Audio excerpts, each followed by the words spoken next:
আসসালামু আলাইকুম। প্রিয় দর্শক, অন্নমঞ্চ অনুষ্ঠানে আপনাদের স্বাগত জানাচ্ছি। সেনাবাহিনীতে কি আবার অস্থিরতা দেখা দিচ্ছে? ক্ষোভ দানা বেঁধে উঠছে। খবর পেলাম ক্যান্টনমেন্টে নাকি বিভিন্ন লিফলেট বিলি হচ্ছে। এই অস্থিরতার প্রেক্ষিতে বিদেশে বসে ডক্টর ইউনূস আবার নতুন করে কি ষড়যন্ত্র করছে? আজকে এই দুটি বিষয় নিয়েই আলোচনা করব। শেষ পর্যন্ত সাথে থাকবে।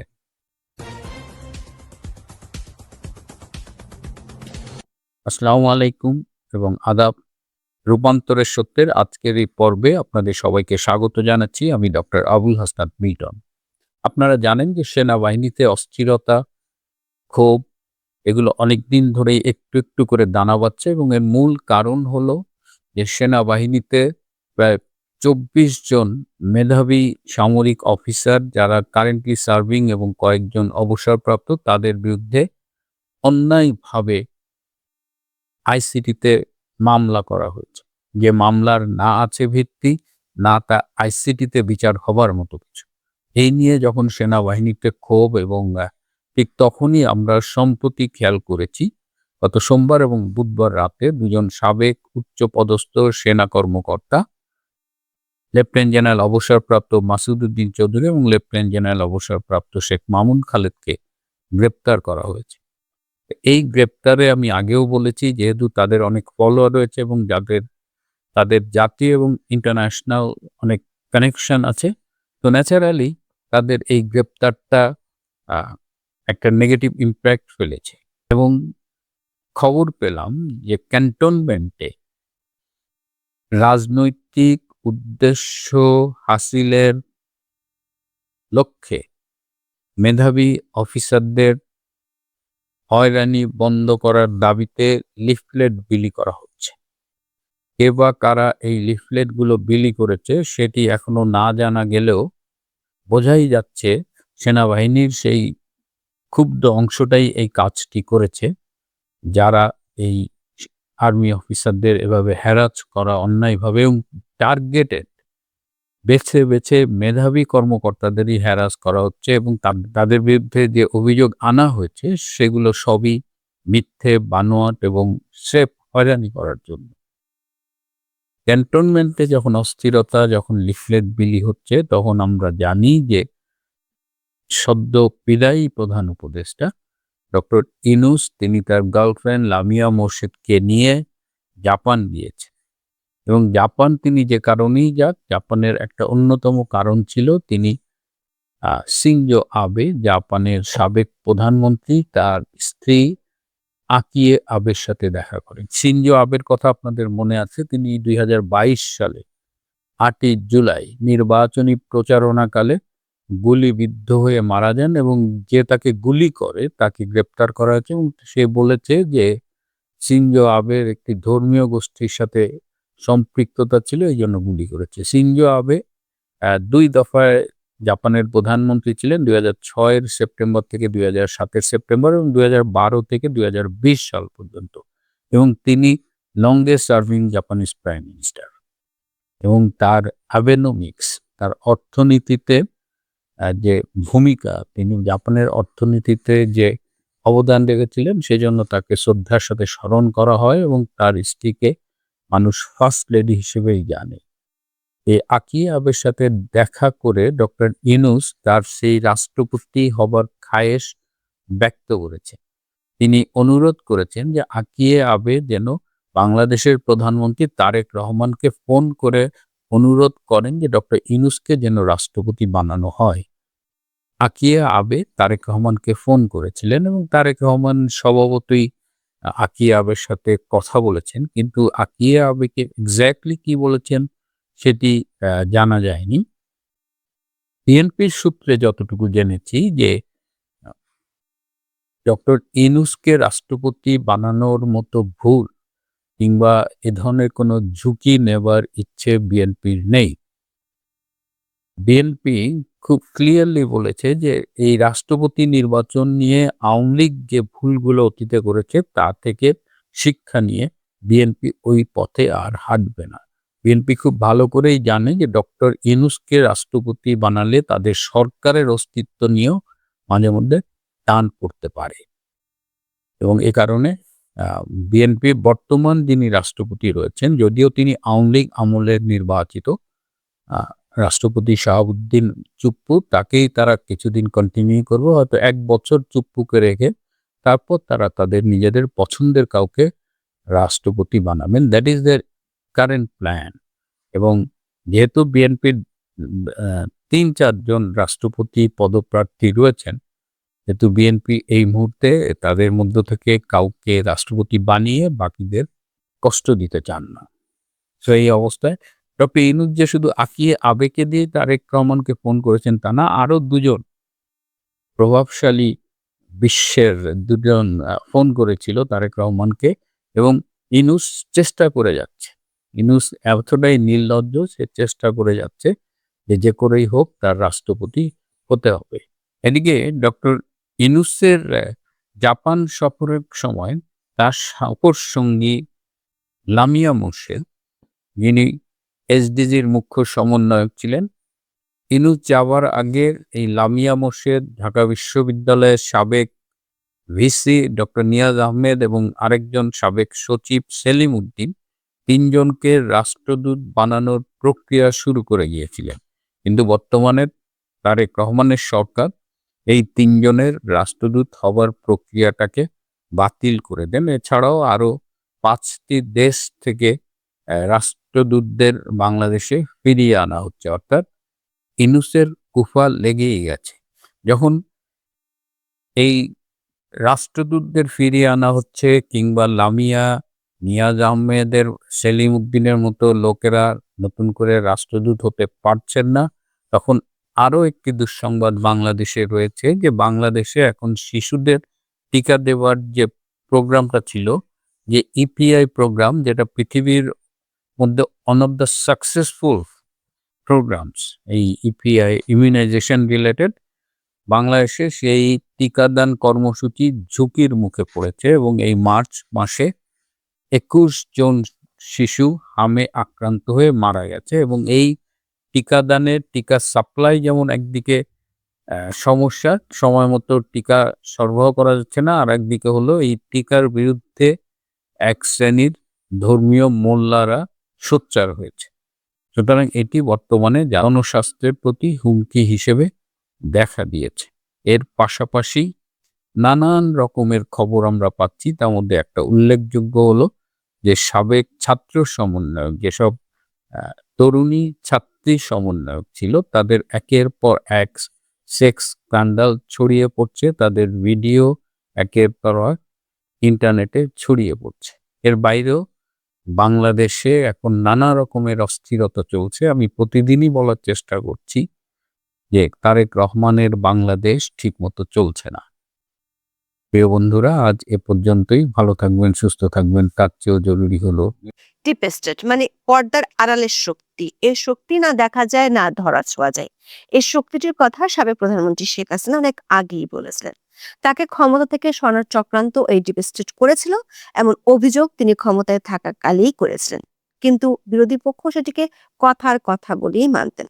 শেখ হাসিনা পক্ষের লোকজন মনে করে এই ডিপ স্টেটের চক্রান্তই ছিল মেটিকুলাস ডিজাইন, যেটি কোটা সংস্কার আন্দোলনকে নিয়ে গিয়েছিল 1 দফার সরকার পতনের আন্দোলনে। কিন্তু বিগত অন্তর্বর্তী সরকারের লোকজন এই অভিযোগ উড়িয়ে দিতেন। ডোনাল্ড ট্রাম্প স্বীকৃত ডিপ স্টেটের গুরু জর্জ সরোস কিংবা তার ছেলে বাংলাদেশে বন্ধু মোহাম্মদ ইউনূসের জন্য ছুটে এলেও ডিপ স্টেটের বিতর্ক তেমন একটা জমেনি অন্তর্বর্তী সরকার আমলে। এমনকি কিছুদিন আগেও ব্রাকের মতো প্রতিষ্ঠান তাদের গবেষণা রিপোর্টে বাংলাদেশে ডিপ স্টেট কাজ করার কথা বললেও এই বিতর্ক তেমন একটা হালে পানি পায়নি। কিন্তু এতদিন যারা ডিপ স্টেটের মেটিকুলাস ডিজাইনকে তুড়ি মেরে উড়িয়ে দিতেন, সেই আসিফ নাহিদরা এখন বলছেন ডিপ স্টেট আছে, শুধু আছে না, তাদেরকে রীতিমতো অফারও দিয়েছিল। অন্তর্বর্তী সরকারের সাবেক উপদেষ্টা আসিফ মাহমুদ অবশ্য ডিপ স্টেটের নাম নিয়ে লুকোচুরি খেললো। কি অফার দিয়েছেন সেটি খোলাসা করেছেন। এই ডিপ স্টেট নির্বাচন চায়নি। যদি এ কথা সত্যি হয় তাহলে প্রশ্ন ওঠে, এনসিপি আর জামাতও যে নির্বাচন চায়নি, সেটি কি তাহলে ডিপ স্টেটের সাথে হাত মিলেই? বড় প্রশ্ন হলো, এতদিন শেখ হাসিনার পক্ষ থেকে ডিপ স্টেটের ষড়যন্ত্রের কথা বলা হচ্ছিল। আসিফ নাহিদ কি শেখ হাসিনার সেই কথার সত্যতাই তুলে ধরলেন? তার চেয়েও বড় প্রশ্ন উঠেছে, এতদিন পরে এসে কেন তারা ডিপ স্টেটের কথা বলছেন, নাকি তাদেরকে দিয়ে কেউ বলাচ্ছে? এমন সব প্রশ্নের উত্তর জানতে চলুন যাওয়া যাক বিশ্লেষণ। অন্তর্বর্তী সরকারের সাবেক উপদেষ্টা, যিনি বর্তমানে মোহাম্মদ ইউনূসের কিংস পার্টি এনসিপির মুখপাত্র আসিফ মাহমুদ সজীব ভুঁইয়া, গত 26শে মার্চ দলীয় কার্যালয়ে এক আলোচনা সভায় বক্তব্য দেন। সেখানে তিনি ডিপ স্টেট নিয়ে বক্তব্য দিয়েছিলেন। যদিও তার 2 সপ্তাহ আগে এনসিপির আহ্বায়ক নাহিদ ইসলাম ওসমান হাদির হত্যাকাণ্ডের সাথে ডিপ স্টেট জড়িত বলে মন্তব্য করেছিলেন।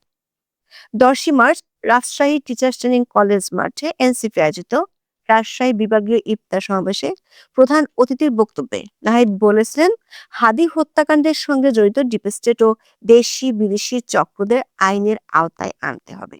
তবে নাহিদের এই বক্তব্য নিয়ে তখন অতটা সাড়া পড়েনি। কিন্তু আসিফ মাহমুদের বক্তব্যকে কেন্দ্র করে দেশব্যাপী, বিশেষ করে রাজনৈতিক অঙ্গনে ব্যাপক চাঞ্চল্যের সৃষ্টি হয়েছে। দেশ জুড়ে চলছে নানামুখী তুমুল আলোচনা। অনেকের কাছে প্রশ্নের উদ্রেক হচ্ছে যে এই ডিপ স্টেট আসলে কি, কারা এর সাথে জড়িত? আসিফ মাহমুদ 2 বছর পর এসে কেন এমন বক্তব্য দিচ্ছেন? আসিফ মাহমুদ ডিপ স্টেটের কথা বললেও সেই ডিপ স্টেটের কারা জড়িত তাদের নাম প্রকাশ্যে রহস্যজনকভাবে লুকোচুরি কেন করছেন, সেই প্রশ্ন উঠেছে। সবচেয়ে গুরুত্বপূর্ণ যে প্রশ্ন ঘুরপাক খাচ্ছে সেটি হলো, ডিপ স্টেট কি আসিফ মাহমুদকে ইউনূসের নেতৃত্বে ক্ষমতায় বসিয়েছিল নাকি ক্ষমতায় রাখতে চেয়েছিল? এই প্রশ্ন উঠছে কারণ শেখ হাসিনা ক্ষমতায় থাকাকালই এই ডিপ স্টেট নিয়ে কথা বলেছিলেন, প্রকাশ্যে জানিয়েছিলেন তার আশঙ্কার কথা। দর্শক, এখানে প্রথম প্রশ্ন, ডিপ স্টেট আসলে কি? রাজনীতি, ক্ষমতা আর গোপন প্রভাব, এই তিনের সংযোগে বারবার উঠে আসে ডিপ স্টেট প্রসঙ্গটি। এটি এমন একটি বিষয় যাকে আপনি না ধরতে পারবেন না ছুঁয়ে দেখতে পারবেন। তাহলে কি শুধু কল্পনাতেই ডিপ স্টেট থাকে? উত্তর হলো, ডিপ স্টেটের অস্তিত্ব আছে, যেটি মূলত ক্ষমতার অপ্রকাশ্য একটি কাঠামো। এটি সরকার বা দৃশ্যমান প্রশাসনের বাইরে থেকে রাষ্ট্র পরিচালনায় প্রভাব ফেলে। সোজা কথায় ডিপ স্টেট কোনো নির্দিষ্ট দাপ্তরিক কাঠামো নয়, বরং এটি রাজনৈতিক ধারণা যে রাষ্ট্রের ভিতর লুকিয়ে থাকা এমন এক ক্ষমতার কেন্দ্রকে বোঝায় যারা জনগণের ভোটে নির্বাচিত না হয়েও পর্দার আড়াল থেকে জাতীয় গুরুত্বপূর্ণ সিদ্ধান্তগুলো নিয়ন্ত্রণ করে।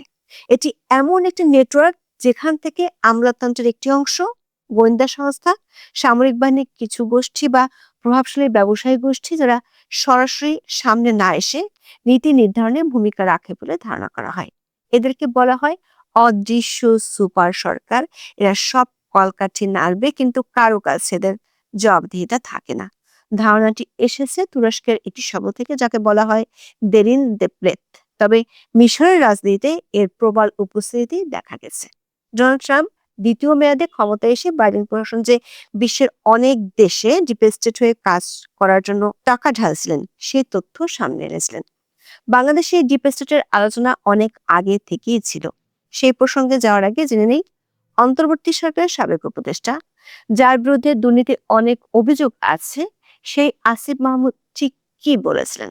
26শে মার্চ এনসিপি সভায় আসিফ মাহমুদ বলেছিলেন, তারা যখন সরকারের দায়িত্বে ছিলেন শুরুর দিকে তাদেরকে বিভিন্ন শক্তিশালী ইনস্টিটিউশন, যাদেরকে আসলে ডিপ স্টেট বলা হয়, তাদের কাছ থেকে অফার করা হয়েছিল। দর্শক, আসিফ মাহমুদের কাছে তার এই বক্তব্যের ব্যাখ্যা জানতে চেয়েছে প্রথম আলো। সেখানে তিনি বলেছেন, অন্তর্বর্তীকালীন সরকার দায়িত্ব নেওয়ার প্রথম 3 থেকে 5 মাসের মধ্যে বিভিন্ন প্রভাবশালী প্রতিষ্ঠান বা ডিপ স্টেটের পক্ষ থেকে এই যোগাযোগ করা হয়েছিল। এর অর্থ হলো, মোহাম্মদ ইউনূস ক্ষমতা নেয়ার 3 থেকে 5 মাসের মধ্যে ডিপ স্টেট যোগাযোগ করেছিল এবং কিছু প্রস্তাব দিয়েছিল।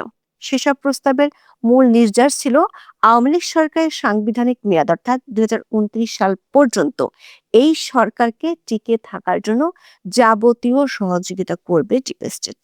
এর বিনিময়ে তাদের কিছু নির্দিষ্ট শর্ত পূরণ করতে হতো। আসিফ মাহমুদ দাবি করেছেন, ডিপ স্টেট ক্ষমতায় থাকার পুরো প্রক্রিয়া সাজিয়ে দিয়েছিল, কিন্তু ইউনূসের অন্তর্বর্তী সরকার তাতে সায় দেয়নি, বরং অন্তর্বর্তী সরকার নির্বাচন দিতে চেয়েছে।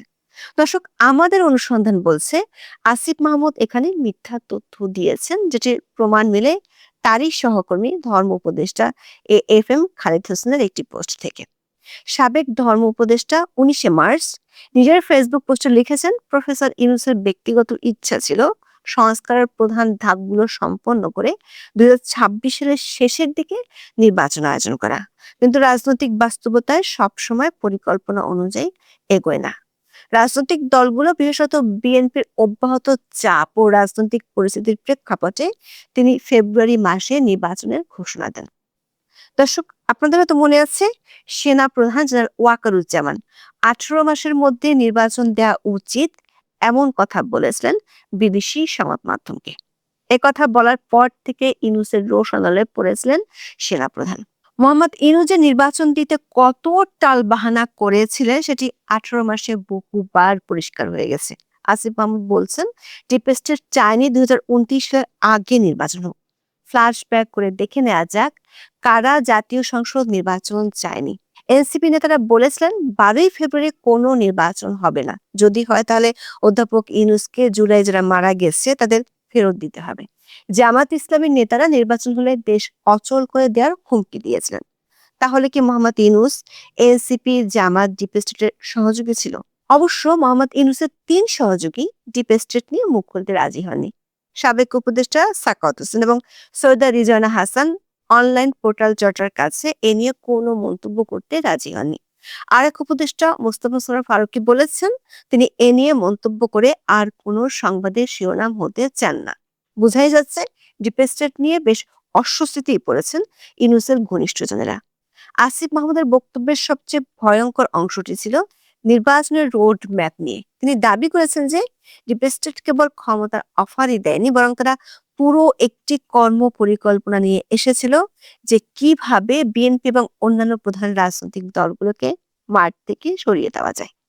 বিশেষ করে তারেক রহমান সহ বিএনপির শীর্ষ নেতাদের সাজাগুলোকে আইনি প্রক্রিয়ায় এমন ভাবে আটকে রাখা যাতে নির্বাচন হলেও তারা অংশগ্রহণ করতে না পারে। দর্শক, আবারও ফ্ল্যাশব্যাকে গিয়ে দেখা যাক, খালেদা জিয়াকে মুক্তি দেওয়া হয়েছিল শেখ হাসিনার পতনের পরপরই রাষ্ট্রপতির অর্ডারে। ফাঁসির দণ্ডপ্রাপ্ত নেতারা জেল থেকে বের হয়ে গিয়েছিল কয়েকদিনের মধ্যেই।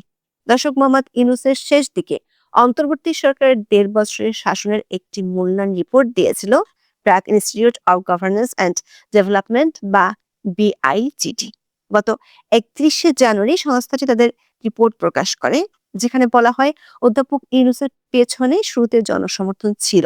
তিনি চাইলে ব্যাপক সংস্কারের পক্ষে একটি অবস্থান নিতে পারতেন, কিন্তু শেষ পর্যন্ত যে যেদিকে দিয়ে চাপ দিয়েছে তিনি সেদিকে চলে গেছেন। সমঝোতা করে ফেললেন বিএনপির সঙ্গে, ছাত্রদের সঙ্গে বা আমলাতন্ত্রের সঙ্গে। BIGDর রিপোর্ট অনুযায়ী যাদের চাপে ইউনূস বারবার সরে যেতেন তারাই ছিল ডিপ স্টেট। সে রিপোর্ট অনুযায়ী মোহাম্মদ ইউনূস যে মবের রাজত্ব তৈরি করেছিল, সে মব যেভাবে বলতো অন্তর্বর্তী সরকার সেভাবেই চলতো। দর্শক, আসিফ মাহমুদের ভাষ্য অনুযায়ী ডিপ স্টেট তাদের প্রস্তাব দিয়েছিল অন্তর্বর্তী সরকার দায়িত্ব নেওয়ার 3 থেকে 6 মাসের মধ্যে। অথচ 2024 সালের 23শে মে সাবেক প্রধানমন্ত্রী শেখ হাসিনা ডিপ স্টেট নিয়ে বক্তব্য দিয়েছিলেন। ওই বক্তব্যে শেখ হাসিনা বাংলাদেশ ও মিয়ানমারের একটি অংশ নিয়ে পূর্ব তিমুরের মতো একটি খ্রিস্টান রাষ্ট্র গঠনের ষড়যন্ত্রের কথা উল্লেখ করেছিলেন। 2024 সালের 23শে মে গণভবনে আওয়ামী লীগের নেতৃত্বাধীন 14 দলীয় জোটের একটি বৈঠক ছিল।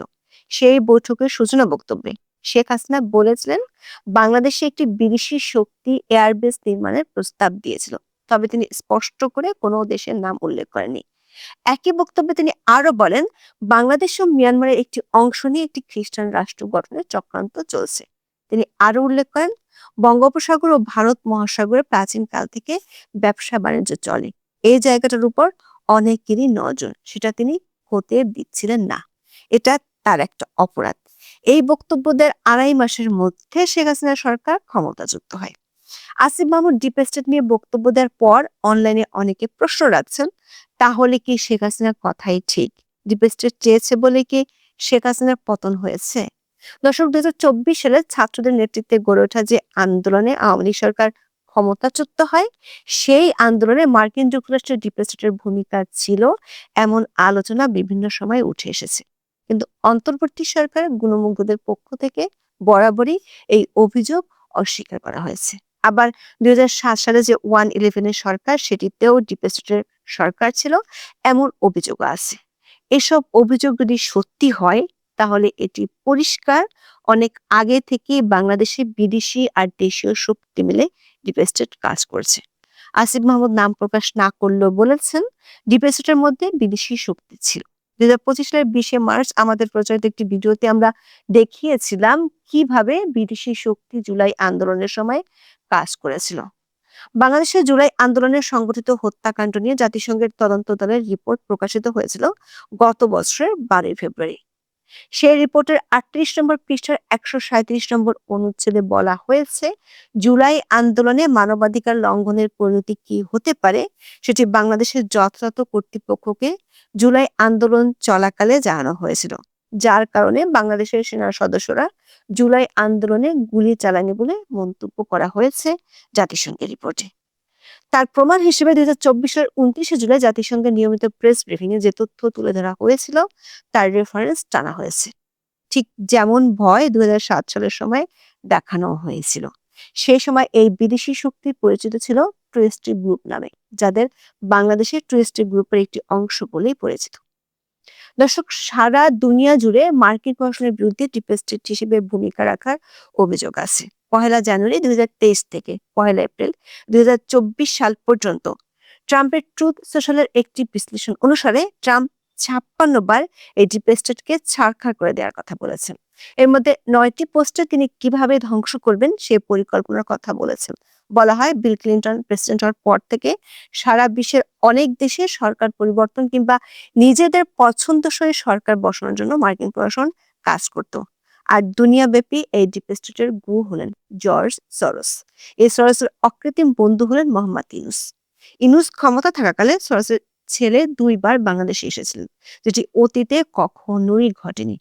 সরোসের ছেলে একটি রাজনৈতিক দলের নেতাদের সাথে বৈঠক করেছিলেন, সেটির নাম এনসিপি।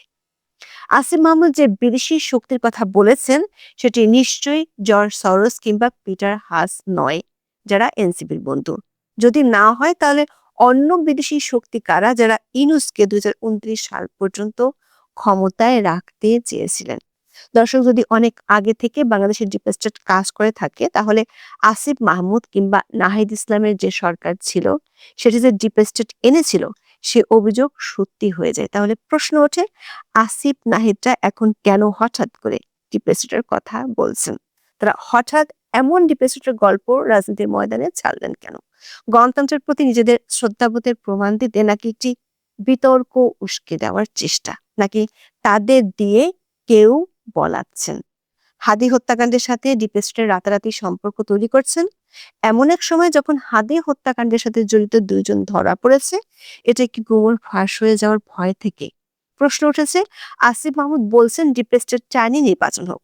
অভিযোগ আছে হাদি হত্যাকাণ্ড ঘটনা হয়েছিল যাতে দেশে বিশৃঙ্খল পরিস্থিতি তৈরি হয় এবং তাতে নির্বাচন বানচাল হয়ে যায়। আবার এনসিপি জামাত প্রকাশ্যে নির্বাচনের বিরোধিতা করেছে। বিভিন্ন ইস্যু, সংস্কার, স্থানীয় সরকার নির্বাচন, পিআর পদ্ধতি, জুলাই সনদ ইত্যাদি সামনে এনে নির্বাচন পিছিয়ে দেওয়ার কৌশল তারা নিয়েছিল। দৈনিক ইনকিলাবের এক রিপোর্টে বলা হয়েছে, সোশ্যাল মিডিয়ায় অনেকেই দাবি করছেন দুর্নীতির দায়ে অভিযুক্ত আসিফ মাহমুদকে ডেকে নিয়ে এ ব্যাপারে জিজ্ঞাসাবাদ করা উচিত, ডিপ স্টেটের মুখোশ খুলে দেওয়া প্রয়োজন। এখন এ পর্যন্ত, সবাই ভালো থাকুন, সুস্থ থাকুন, নিরাপদে থাকুন। দেখা হবে আগামী